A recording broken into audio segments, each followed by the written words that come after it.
Sure, I'm going to try and keep an eye on the clock so that I don't spill over and make you all wait even during your dinner hours. Essentially, what is the core objective of this talk is, of course, as a practicing artist and an academic, we want to show our work, we want to reach out to more people, but the core agenda that we have, if we can say that's kind of a politics that I have, and I have with the support of IFA, if I'm allowed to say that, is I'm trying my best to influence the way we are looking at photographic, at the medium. How are we trying to approach photography?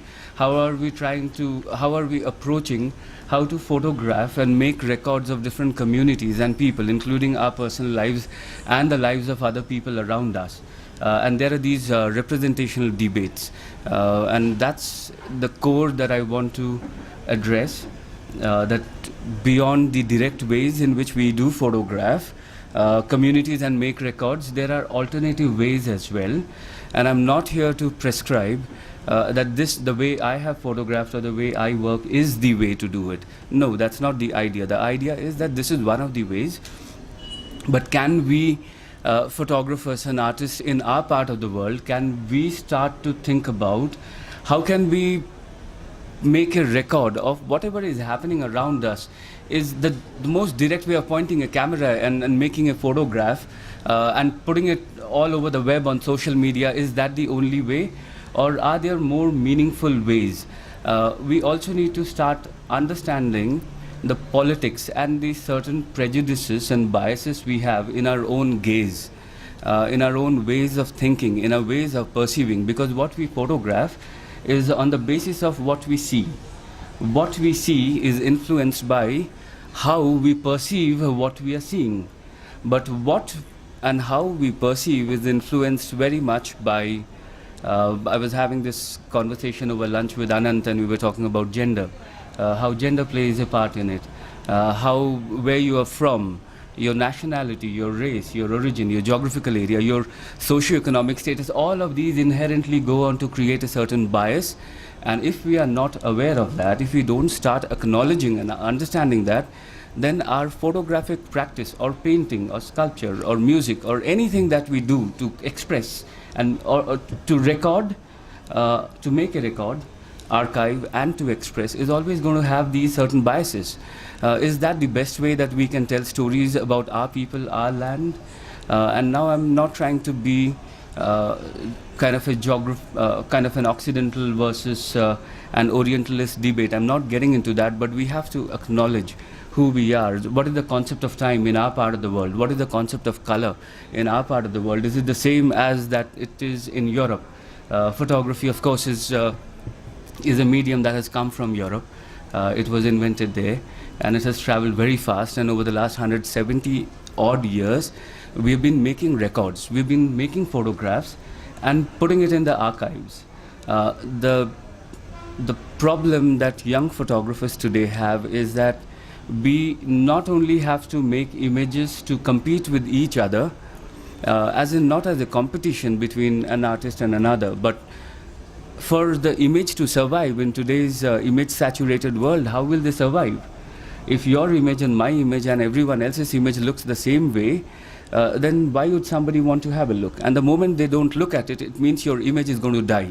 It means the story that you are trying to say, irrespective of the fact as to how important that story might be. It can be about a community, it can be about fashion, it can be about your family, about your grandfather or whosoever. They won't survive if we do not think about how are we telling these stories. So we have to start taking account of that. Second problem and challenge that photographers today have is that we have inherited a vast legacy of the photographic history. Over the last 170 odd years, every photograph that has been made, what we create today will have to compete not just with what is being made today, which is immense amount, because today everybody is a photographer with the mobile phones, but you and I will also have to compete with that archive that's sitting over there. Not just the archive that's sitting in Hyderabad or in Delhi or in India, but the archive that exists all across the world, from museums to galleries to every other place. And that's the challenge that young storytellers have today. And that is where In my academic work, what I try to do is I'm trying to bring these conversations about how are we perceiving. It's still a gray area, but there's an ongoing amount of research. And in this context, how can we represent communities?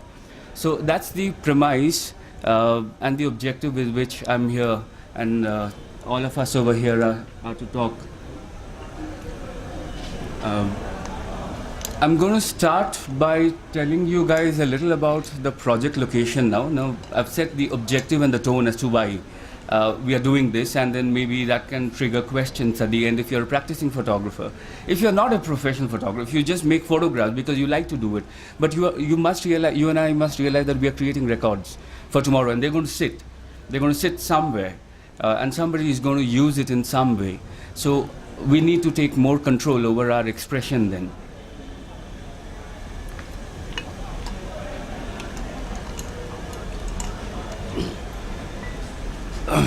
Now, my project Imagined Homeland is essentially about a tribe that lives inside Namdapha National Park of Arunachal Pradesh. Now, Arunachal Pradesh is Arunachal Pradesh is the most remotest state in the northeastern part of our country, the most remotest geographically, as a result of which many of us don't even go there.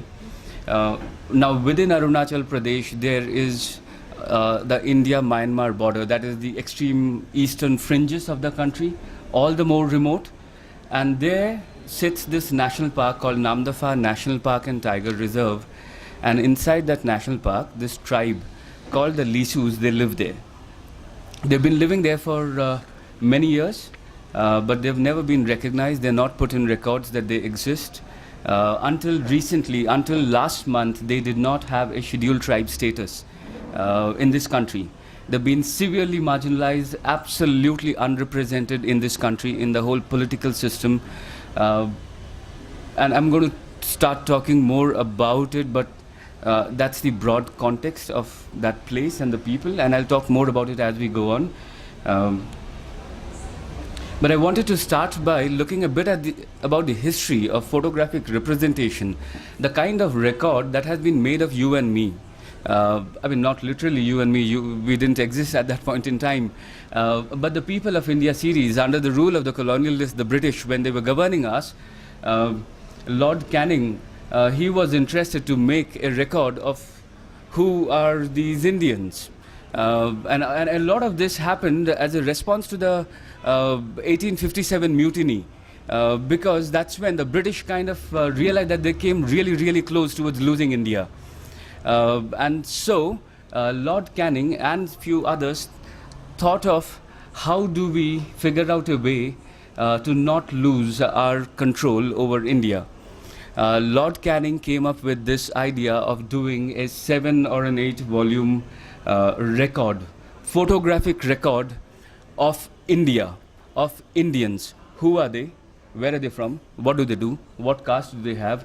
So on and so forth. And they used typography, they used captions to classify your and my ancestors.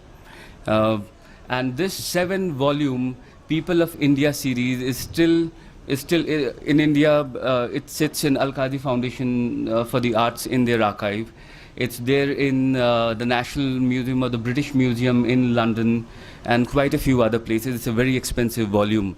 But we have to understand also the politics and how photography can influence or how images can be used to even govern a country. Yesterday, the Indian Photography Festival was inaugurated at the State Art Gallery, where my work, like Arundhati was mentioning, that my work is being shown. And this legendary World Press photo-winning photographer, Nick Ut, he was the main speaker there. And during the Vietnam War, Nick Ut had made a photograph of a girl, I'm forgetting her name, who was burnt by a napalm bombing that the American Air Force had done.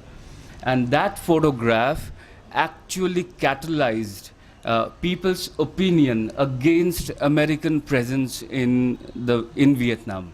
One image that almost brought a stop to that war.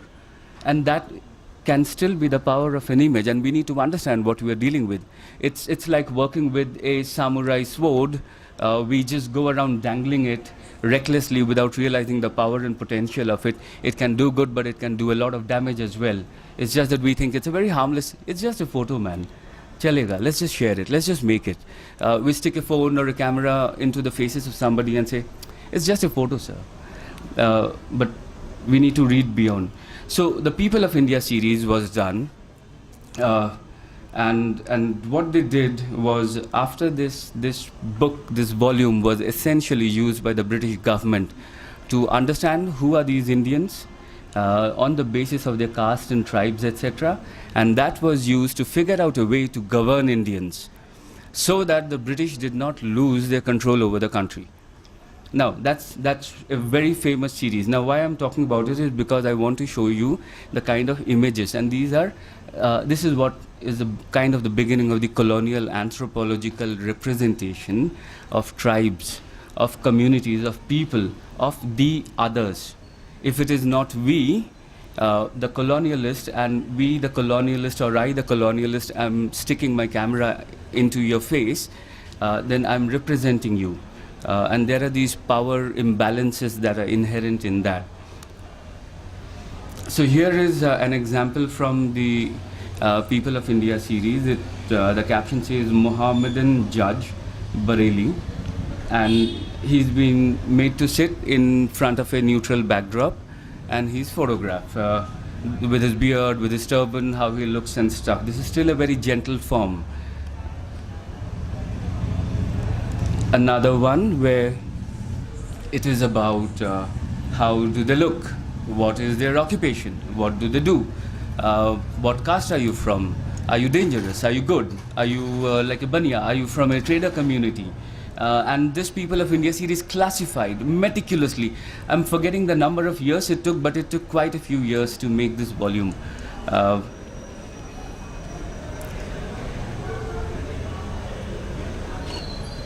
This is a very interesting image. It says Rengma Naga, Marauding Hill Tribe, Assam. Now, what is this caption of? It's a very see. We can just say that, oh, it's just a very harmless caption. It's just 3 words, Marauding Hill Tribe. But in these 3 words, you have told the world. Through these photographs and through the volume of the book, and this book traveled to France, this book traveled throughout Europe, and that became the reference material for understanding who these Indians were.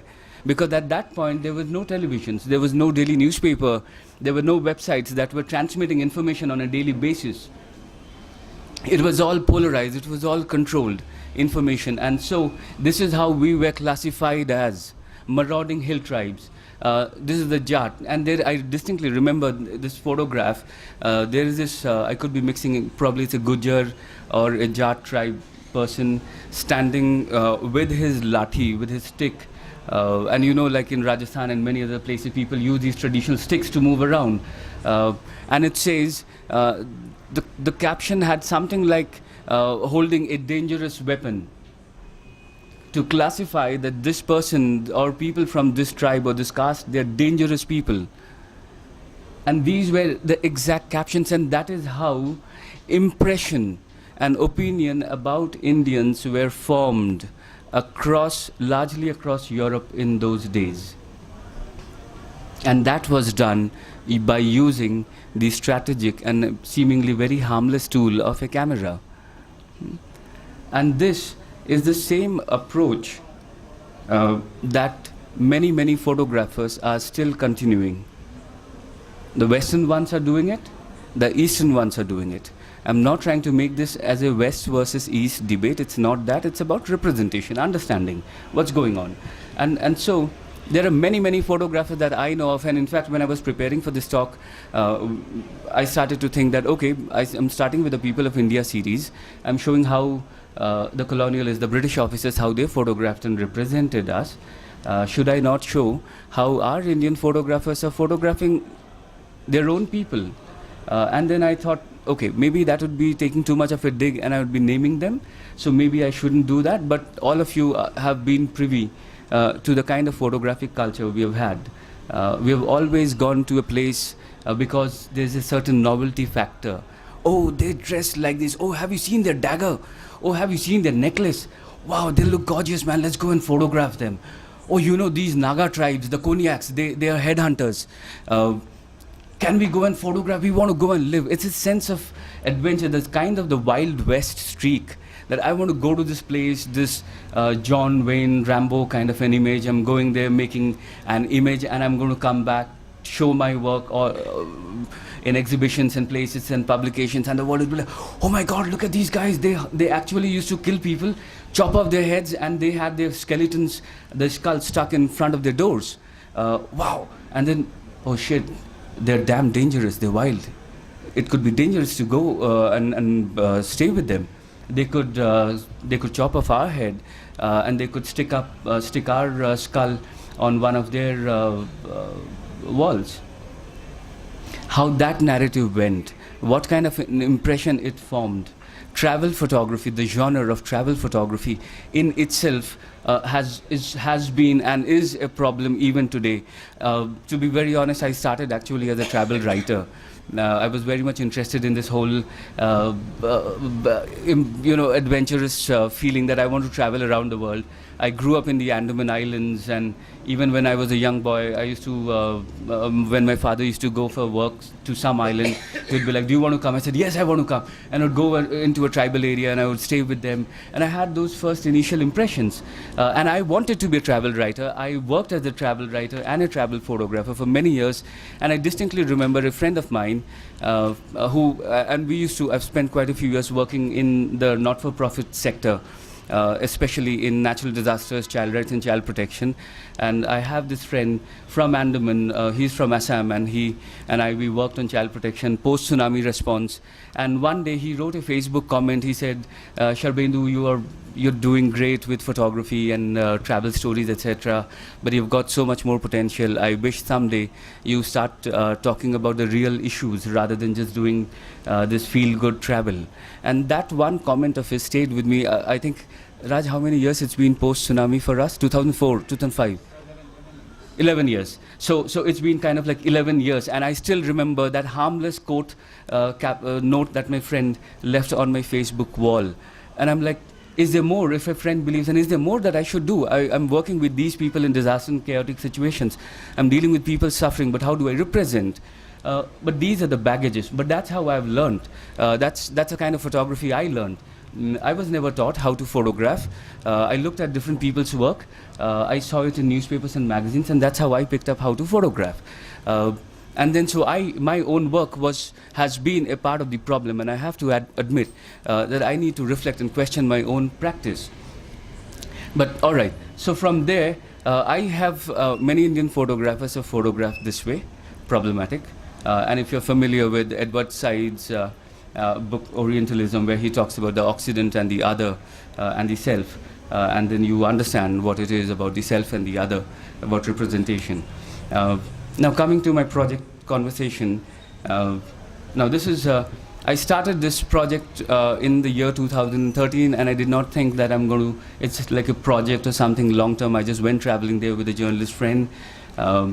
It was kind of a low moment in my working space. So we just went. We knew that we had researched and found out that there's this tribe called the Lisus. They live inside the core area of a national park. And so I had an environmental stance that, oh, they live inside the core area of a national park, so they are in conflict with law. They should not be staying there. What are they doing there? Oh, so this could be a human development versus environmental conservation story. And I went in there also with this sense of adventure that I'm going to go find things out, I'll trek, and I'll find a story, and I'll come and do some stories. And I went and stayed there for about 7 odd days. And that's how the story began. The first trip, I came back, I did a story for the Sunday Guardian newspaper. People wrote back saying they loved that work. The editors wrote back saying they loved that work.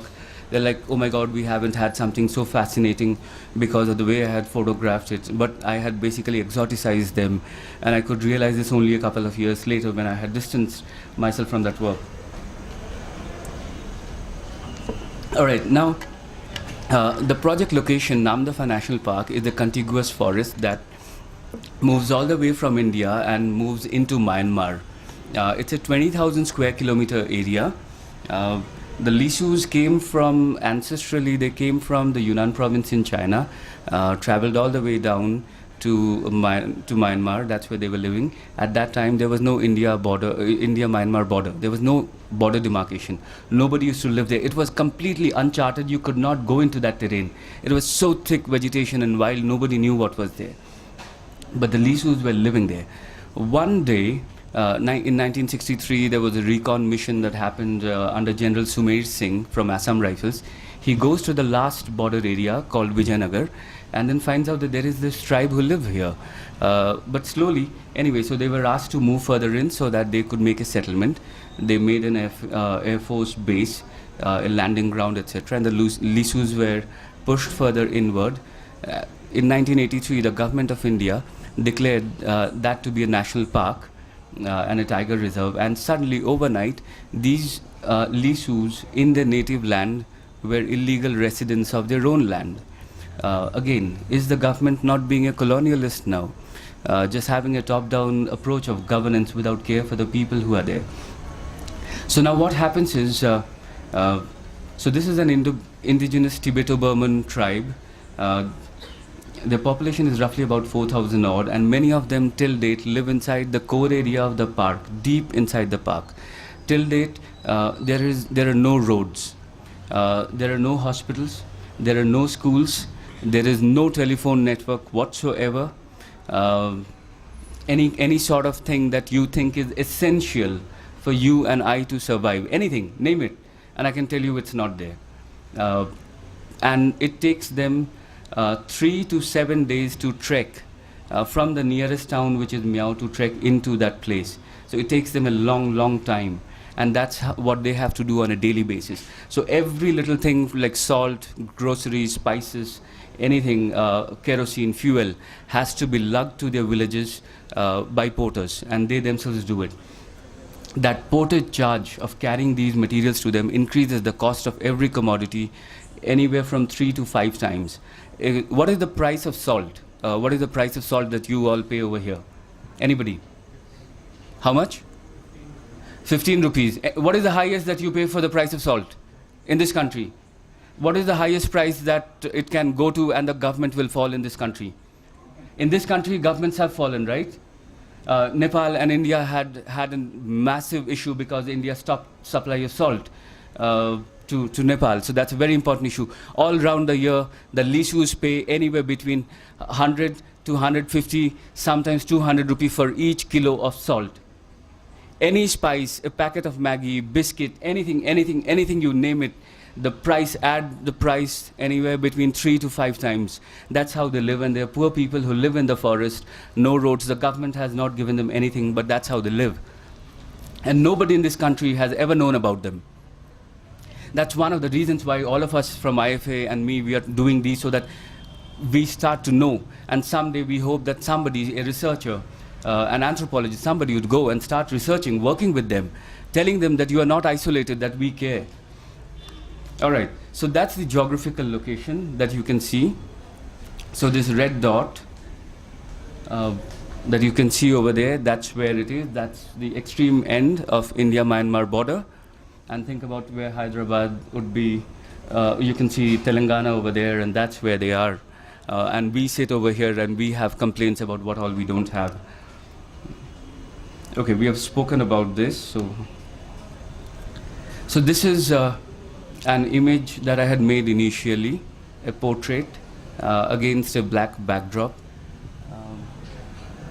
Should we switch off this light now? I am concerned about the light spill on the work. So I'll take you through the progression, and I'm going to take you organically through the progression. Also to kind of, I'm opening my cards before you. Also to say that, look, it's not something, it's something that you can do, and we can gradually grow. We can critically understand ourselves and the mistakes, and we can build upon it. So then you can see that what I've essentially done is I've exoticized them further. I asked them to dress in their traditional gear, and they would come in one of the villages in their houses. They gave me a studio space. I set up my studio, and And that's where I started photographing them, making them look pretty traditional, the way they dress, their ritual. I started focusing on their customs, their rituals, and all of these aspects, which is essentially what the colonial anthropological work or the genre of travel photography or travel writing has been about creating this wow factor. Wow, let's go to the zoo and look at them, man. They look fantastic. And sorry, I'm guilty of it. But in 2015 December, I went back and I stayed with them deep inside the core area of the park for 1 whole month. I trekked through the whole terrain and I trekked for about 240 kilometers over the 1 month that I had, and I carried a lot of gear, probably about like 3 rucksacks and stuff.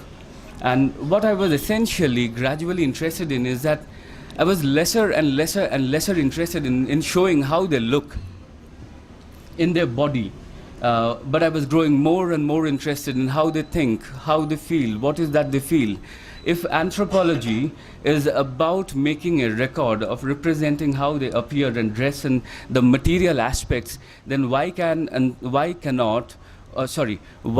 anthropology not be about documenting and representing their state of mind and emotions? If they're human beings, then what we are bonded with because we share the same human race, irrespective of what color, race, caste, creed we are from. If you feel hurt, then you are sad. If they feel hurt, they do feel sad. It's the same human sentiment, universal. So why can't we look at them as human beings rather than classify them? And that's been a major problem of photography, academically speaking, is this whole desire and tendency to classify, to try and figure out, I've figured you out, I understand who you are, we are trying to understand. And so I started trying to do, so this man is a nerve healer, and they don't have anything, and so I photographed him with his palms up, kind of, this is the asset he has, but also it's kind of metaphorically that if you are familiar with palmistry and stuff in the context of this country, then you know that you can read the palm and figure out everything about them. So the hand is also like, I've got no more tricks on my under my sleeve. You can see I've got no more tricks. I've put all my cards out there. So it's also a submission. And I started working with these subtle codes. So this is Chakma porters. Chakmas are a refugee group from Bangladesh. They came and till date they do not have a scheduled tribe status or any entitlement in Arunachal Pradesh. They are lugging, these two are lugging rice from the nearest town Miao to the last villages. So they will be biking, dragging this bicycle with 120 odd kilogram of rice, taking it to the last village, and it takes them about 12 to 14 odd days to reach. And in between, they have to lug it through this insane amount of mud track. And this is not just this stretch. This goes on and on and on and on. There is no road. This is what it is. And when I have to work, this is how I have to do it along with everyone. But I'm also glad that I asked that question, despite severe reservations, that I asked that question before everything else, because it opens up an interesting next question for me, which is about the image itself. And I'm thinking specifically about the particular kind of encounter or transaction that you have with people. To me, when I do ethnographic work, the challenge is always that I'm there in the moment, but I write about it in my library. So it's a recollected encounter. Right? I'm always writing about and talking about the people that I have met as if it's something in the past. And you're doing that through the memory that you have, and so you're tapping into your memory to write about. And in doing that, the kind of language that I use, the kind of words that I use, the mental moves that I have to make, always place them in the past and therefore somewhere else, right? And the photograph, in that sense, is a capturing of a moment as it happens right then. Of course, you will do some editing. Of course, you will put it through processing, but it's something that happened in that moment. And that's what you're coming out of that moment with, right? Now, what is the actual interaction that's happening between you and them when that's happening, right? So for example, you were describing some of the images as images which were set up. And how do people respond to this? What do they think when you say that, okay, so act for me and I want to capture this? The way I work, Anant, is, and a lot of this is because of my years working in the development sector with communities. So the rights-based and ethics-centric approach is very strong and inculcated in my work. So I believe in my subjects having the right to participate in matters that involve them. So the way it has evolved is I've kept going over there, and it has begun with very descriptive photography. This is what I'm seeing, I'm photographing. I'm struggling to get into the people's houses because they are not familiar with me and I'm not familiar with them. And there's a great trust issue. They easily do not trust outsiders. And so it has taken me these years. But now what happens, Anant, is one, a lot of them know about me. I've lived with them, I've walked around with them, I've slept in the forest and someone has crossed by and said, "Hey, who are you? Oh, you are that guy. Oh, you've written about us. Oh, you were mentioned about in that paper about you and stuff." And so slowly the word travels over there. Even before I reach a certain village, certain villages already know that I've reached. And this guy Sharbendu is back here and and also another thing that happens, Anand, that I do is if a story has been published, I share it with members of that community. So the last time I was there, I printed probably about 100 copies, Xerox, and I took those copies and I shared it with them. And they sat with the village chiefs talking about what has been written and questioning me. For example, like I wrote that they are a Tibeto-Burman tribe, and now that's a ethnographic linguistic classification. And there was this old man who came to the village, the cultural secretary of the tribal forum, and he said, "This guy has written about us as Tibeto-Burman. We are not Tibet. We are not from Tibet." And so a meeting was called, and I had to come, and I had to sit with all of them over cups of tea and explain. And I said, "This is how it happened." So I'm interrogated, I'm questioned over there, and so my approach, my pedagogy is very transparent. I do not hide my tricks with them. I tell them what I'm here to do and why I'm here to do, to the extent that I tell them that I'm trying to photograph you all in a certain symbolic manner by setting you up in a certain way. Why? And I then sit and talk with them over endless cups of tea, talking about visual culture. That look, this work is not for you. It's about you, but it's not for you. It's for the audience waiting outside, and we have to take into account the sensibilities and the prejudices of the audience out there. So you and I are a team working together. I will not allow you to use me as a lobbying agenda, as a lobbying mechanism. I'm not going to lobby for you. I'm going to be as fair as I can because I also owe it to the audience. I have to be honest about that. And so they sense that honesty, Anand, and this is something I've always believed in. I think it's something like in ether.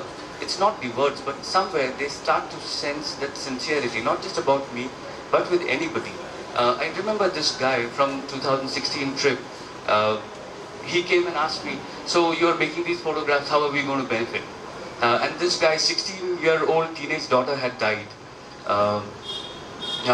Because her appendix burst, she came to the village to celebrate Christmas.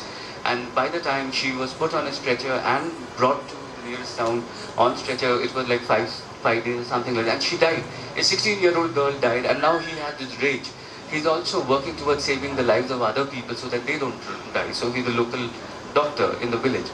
So he says, "How am I going to benefit? And what answer do I give?" And I know that it's a very tricky situation. They have trust issues. If they're not going to benefit, they'll say, "Then why are you even here? Please leave." But yet at the same time, despite the risk, I said, "You're not going to benefit." I said, "You don't benefit directly, but this is how it happens. It's today. Nobody knows about you. And if you allow me to document and be with you all, slowly I'm going to make a record of your life here, of your hardship, of your suffering, and I'm going to write about it and I'm going to photograph it, but it's not going to change your life. But what can happen is that certain group of people will get to know that you exist. And maybe someday somebody will pick up a genuine interest. Maybe a young student would someday say, "I want to go there. I've got this student, this girl from my last batch that I taught in Jamia. I used to say that they've got the sweetest oranges in Namdapha with Lisus, and she said, sir, I will go there one day. I said, you can't because the terrain is very hard. Sir, take me with you. I said, I can't because I can't take responsibility. And she said, sir, one day I will reach there and I will bring those oranges for you, no matter how many. So I'm hoping that by showing this work and by talking about it, somebody will pick up a dream that I want to go there. And then they go. They start doing some more work, something that I will stop, but someone else will continue. So that's what I'm doing. And with that honesty, I think they start to feel, they understand what I'm doing, they understand my mind. They're like, okay. And then I say that, look, you don't know photography, you don't know how this visual sensibility works. You understand the content. You tell me the content. Let me decide how I'm going to photograph you. And then I said, and show them the work. I said, you come, and I'm happy to screen the work, show it to you. Let's sit together and talk about what you think about them, what you make of them. And several of them have said, you've shown us like we're very dignified people, and that helps. Photographic. And for the first time after this whole reputation, they've for the first time admitted that they've been racist in their coverage of the reporting of the whole world. So they are admitting. So we've all got to understand that there are deep biases. So that's why I thought you might like to read up. So sorry I missed that. Thanks.